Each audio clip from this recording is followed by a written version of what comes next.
Tentara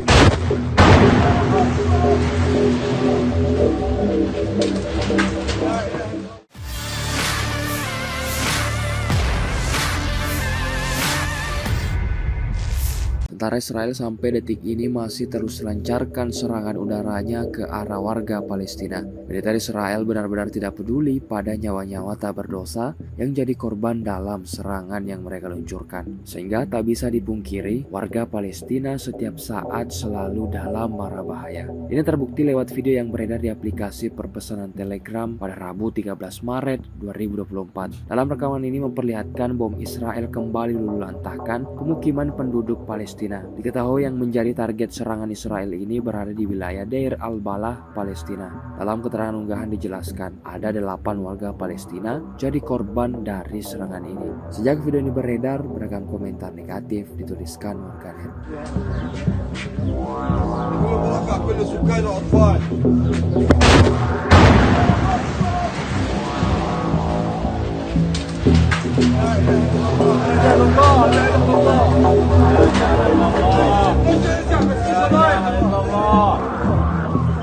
تقدمش يا اخي تقدمش محدش يقدم اصبر تقدموش.